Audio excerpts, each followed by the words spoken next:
जय हिंद दोस्तों, स्वागत है आप सभी का हमारे चैनल ट्रैवलिंग विद में। दोस्तों, हेमकुंड साहिब जो उत्तराखंड के गढ़वाल रीजन में हिमालय की सप्तशृंग चोटियों के बीच में स्थित दुनिया का सबसे पवित्र और सबसे ऊंचा गुरुद्वारा है। इसके साथ ही दोस्तों माना जाता है कि यहाँ पर सिखों के 10वें गुरु श्री गुरु गोविंद सिंह जी ने तपस्या करी थी। इतना ही नहीं दोस्तों, यहाँ पर स्थित है दुनिया का सबसे पवित्र और सबसे ऊंचा लक्ष्मण जी का मंदिर। माना जाता है कि यहाँ पर लक्ष्मण भगवान ने भी तपस्या करी। तो दोस्तों, इसी कारण से इस पवित्र स्थान की मान्यता हिंदुओं और सिखों दोनों के लिए बहुत ज्यादा है। तो दोस्तों, इसी के साथ श्री हेमकुंड साहिब जी के कपाट 20 मई 2024 को ओपन हो रहे हैं। श्री हेमकुंड साहिब की यात्रा को हम उत्तराखंड के 5वें धाम के रूप में भी जानते हैं।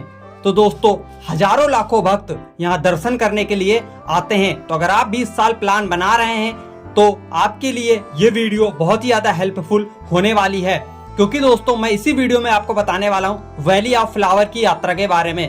क्योंकि हेमकुंड साहिब से ही वैली ऑफ फ्लावर की यात्रा में बहुत सारे लोग जाते हैं। तो दोस्तों, वैली ऑफ फ्लावर के बारे में भी आपको इस वीडियो में जानने को मिलेगा कि कैसे आप वहां पहुंच सकते हैं, कैसे आप यात्रा करेंगे। वैली ऑफ फ्लावर की ओपनिंग डेट की बात करें तो दोस्तों वो है 1 जून 2024 को। तो अगर आप हेमकुंड साहिब के साथ साथ वैली ऑफ फ्लावर को भी कंसीडर कर रहे हैं तो ये वीडियो आप आखिरी तक देखिए। इसमें मैं आपको बताने वाला हूँ कैसे आप हेमकुंड साहिब पहुंच सकते हैं, रजिस्ट्रेशन कैसे कर सकते हैं, खाने पीने की क्या व्यवस्थाएं हैं, वहाँ पर रहने की क्या व्यवस्थाएं हैं, यात्रा हम कैसे कर सकते हैं, वहाँ पर क्या क्या सुविधाएं हैं, और सबसे जरूरी जानकारी कम से कम बजट में इस यात्रा को कैसे करें। तो चलिए जल्दी से वीडियो को शुरू करते हैं।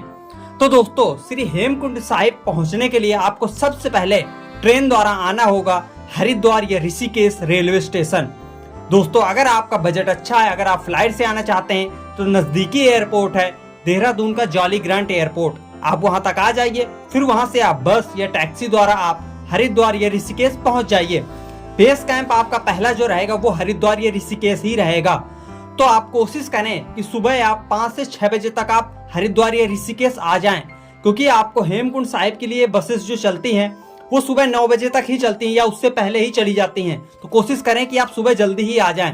लेकिन अगर आपकी ट्रेन आपको लेट पहुंचा रही है तो आप एक दिन में हरिद्वार घूम लीजिए, जिसकी वीडियो मैंने ऑलरेडी बना दी है, तो आप जाकर चेक कर सकते हैं। तो दोस्तों, हरिद्वार रेलवे स्टेशन के बाहर ही जैसे आप निकलेंगे, हरिद्वार का बस स्टैंड है जहां से आपको हेमकुंड साहिब की बसेस मिलेंगी। आपको बद्रीनाथ की बस पकड़नी है। दोस्तों, हेमकुंड साहिब के लिए आपको डायरेक्ट बस नहीं मिलने वाली है। बद्रीनाथ के रास्ते में ही आपको हेमकुंड साहिब पड़ता है, जहां से आपका ट्रैक स्टार्ट होता है। तो दोस्तों, जोशीमठ से कुछ ही दूरी आगे जैसे जाएंगे तो बस वाला आपको गोविंद घाट के पास में ड्रॉप कर देगा और बस फिर सीधा बद्रीनाथ निकल जाएगी। तो 800 से 900 रुपए बस का फेयर रहता है। आप बद्रीनाथ वाली बस पकड़िए। दोस्तों, अगर आप जोशीमठ की बस में बैठेंगे तो आपको जोशीमठ उतरना पड़ेगा, फिर वहां से आपको टैक्सी द्वारा गोविंद घाट पहुंचना पड़ेगा। तो आप बद्रीनाथ की बस पकड़िए, बस वाला आपको गोविंद घाट ड्रॉप कर देगा। दोस्तों, 10 से 12 घंटे में आप गोविंद घाट पहुंच जाएंगे। तो दोस्तों, इस तरीके से आप ऑनलाइन या ऑफलाइन बुकिंग कर सकते हैं। लेकिन अगर आप ऑफलाइन बस पकड़ना चाहते हैं तो आपको सुबह जल्दी हरिद्वार या ऋषिकेश पहुंचना पड़ेगा। ऋषिकेश से भी आपको बद्रीनाथ जोशीमठ के लिए बसेस मिल जाएंगी, तो सुबह जल्दी ही आप बस पकड़ लीजिए। लेकिन दोस्तों, सबसे जरूरी जानकारी, हेमकुंड साहिब की यात्रा शुरू करने के लिए आपको रजिस्ट्रेशन करना अनिवार्य है। आप इस वेबसाइट पे जाकर अपना रजिस्ट्रेशन कर सकते हैं, जैसे आप केदारनाथ बद्रीनाथ के लिए करते हैं। तो जिस दिन आपको यात्रा करनी है उस दिन आप valley of flower Hemkund Sahib का अपना रजिस्ट्रेशन कर लीजिए। ऑफलाइन भी हरिद्वार या ऋषिकेश में रजिस्ट्रेशन हो जाते हैं, लेकिन उसमें आपको लाइन लगाना पड़ेगा, दिक्कत होगी। तो आप ट्राई करें कि आप ऑनलाइन ही रजिस्ट्रेशन कर लें, आप टेंशन फ्री होकर यात्रा करेंगे। क्योंकि हेमकुंड साहिब में पुलना विलेज में आपका रजिस्ट्रेशन चेक किया जाएगा, तो रजिस्ट्रेशन मैंडेटरी है। तो दोस्तों, इस तरीके से अब आप गोविंद घाट पहुंच जाएंगे, शाम हो जाएगी। तो गोविंद घाट में ही दोस्तों गुरुद्वारा है, वहां पर आप चाहें तो एकदम फ्री स्टे ले सकते हैं। आपको पर्ची मिलेगी, आप आराम से जाकर फ्री स्टे ले सकते हैं। इसके साथ ही दोस्तों, गोविंद घाट में 24/7 आपका लंगर चलता रहता है। तो वहां पर आप फ्री भोजन लंगर प्रसाद ग्रहण कर सकते हैं। तब आप शाम को आराम से सो जाइए। सुबह जल्दी दोस्तों आप 5 बजे वहां से उठिए और पूरी डोली के साथ में वहां पर यात्रा शुरू हो जाती है। तो वहां से आप 50 रुपए देकर आप पुलना विलेज जाइए। वहां से दोस्तों आपकी यात्रा शुरू होती है, आपका ट्रैक शुरू होता है, जो पूरे पुलना विलेज से पूरा ट्रैक आपका लगभग 20 किलोमीटर का रहता है। तो पहले दिन सुबह जल्दी आपको 13 किलोमीटर तक आपको घंगरिया यानी गोविंद धाम का ट्रैक करना पड़ेगा। तो दोस्तों, वहां पर आपका पुलना विलेज में रजिस्ट्रेशन चेक किया जाएगा, तभी आप यात्रा में आगे बढ़ पाएंगे। यात्रा के दौरान दोस्तों आप भ्यूंडार विलेज होते हुए आप 13 किलोमीटर का ट्रैक आसानी से 8 से 10 घंटे में कर लेंगे। रास्ते में आपको कोई दिक्कत नहीं आने वाली है। जगह जगह पर मेडिकल कैंप हैं, खाने पीने की छोटी मोटी दुकानें हैं, तो इजिली आप ट्रैक कर लेंगे। इसके साथ ही दोस्तों अगर आप चलने में असमर्थ हैं तो वहां पर घोड़ा खच्चर की भी सुविधाएं हैं। प्राइस की बात करूं तो 2800 से 3500 रुपए आपका लग सकता है। बाकी आप बार्गेनिंग करके थोड़ा कम ज्यादा करा सकते हैं क्योंकि प्राइस ऊपर नीचे हो जाते हैं। बाकी अगर आपके हाथ पैर सलामत हैं तो आप पैदल ही यात्रा करिए। वाहेगुरु जी का, लक्ष्मण भगवान जी का नाम लेकर आपका आसानी से 13 किलोमीटर का ट्रैक हो जाएगा और पूरे दिन में आप घंगरिया यानी गोविंद धाम पहुंच जाएंगे। वहां पहुंचते ही दोस्तों वहां पर भी आपका गुरुद्वारा है, वहां जाकर आप फ्री स्टे ले सकते हैं पर्ची कटाकर। खाने की बात करें तो 24/7 वहां पर चाय, भंडारा, लंगर वहां पर चलता रहता है, तो कोई दिक्कत आपको नहीं आने वाली है। बाकी अगर आप चाहें, आपका बजट अच्छा है तो आप होटल्स भी ले सकते हैं। छोटी मोटी वहां पर शॉप से खाने पीने की, तो वो भी आप वहां पर ले सकते हैं। बाकी अगर आपका बजट कम है तो वहां पर आपको रुकने खाने पीने का आपको कोई दिक्कत नहीं आने वाली है। आप आराम से इस यात्रा को फ्री कर सकते हैं। तो इस तरीके से दोस्तों अब आप वहां पर घंगरिया में एक रात का स्टे लीजिए। अगले दिन सुबह जल्दी 5 से 6 किलोमीटर का हेमकुंड साहिब का ट्रैक होता है, तो आपको जल्दी ही जाना होता है क्योंकि दोपहर में 2 बजे मौसम खराब हो जाता है, जल्दी से आपको वापस भी आना होता है। तो इस तरीके से दोस्तों आप 5 से 6 घंटे में हेमकुंड साहिब पहुंच जाएंगे। बहुत ही ज्यादा बर्फ होती है, आपको बहुत ही खूबसूरत नजारे देखने को मिलेंगे।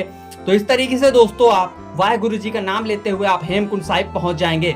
बहुत ही पवित्र स्थान है, सुंदर सी लेक बनी हुई है, वहां पर आप चाहें तो स्नान करिए।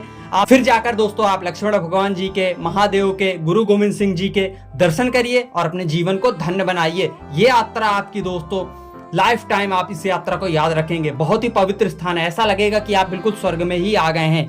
तो इस तरीके से दोस्तों आप दर्शन करिए, 2 बजे आप वहां पर वापसी हो जाइए। हेमकुंड साहिब में भी दोस्तों लंगर लगा रहता है, तो वहां पर भी खाने पीने की आपको कोई दिक्कत नहीं आने वाली है। तो दोस्तों अब बात करते हैं कि इस यात्रा में खर्चा कितना आने वाला है। तो दोस्तों इसी के साथ वैली ऑफ फ्लावर की अगर आप यात्रा करना चाहते हैं तो घंगरिया से लगभग 4 किलोमीटर का ट्रैक शुरू हो जाता है, तो आप वैली ऑफ फ्लावर भी जाकर आ सकते हैं। खूबसूरत फूलों की घाटी है। जुलाई अगस्त में वहां पर और ज्यादा फूल खिलकर आते हैं, तो वो मौसम सबसे अच्छा रहता है।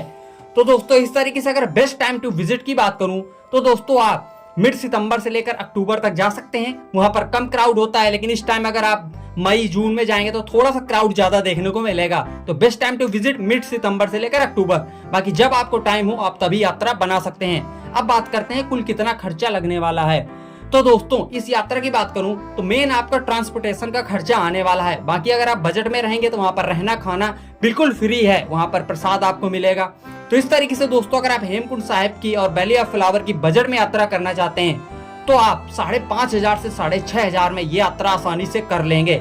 बाकी आप अपने अकॉर्डिंग अपना बजट कस्टमाइज कर सकते हैं। अगर आपका बजट अच्छा है, आप एसी ट्रेन से आना चाहते हैं, फ्लाइट से आना चाहते हैं, अच्छा खाना खाना चाहते हैं, ज्यादा दिन आप रुकना चाहते हैं और चाहें तो आप वहां से बद्रीनाथ भी जा सकते हैं जो लगभग 15 से 20 किलोमीटर दूर है गोविंद घाट से। तो बद्रीनाथ की भी मैंने वीडियो बना दी है, आप जाकर चेक कर सकते हैं। कोई और सवाल हो दोस्तों तो आप कमेंट सेक्शन में मुझसे पूछिए, आपको जवाब दिया जाएगा। मिलते हैं एक और नई वीडियो में। जय हिंद, जय भारत।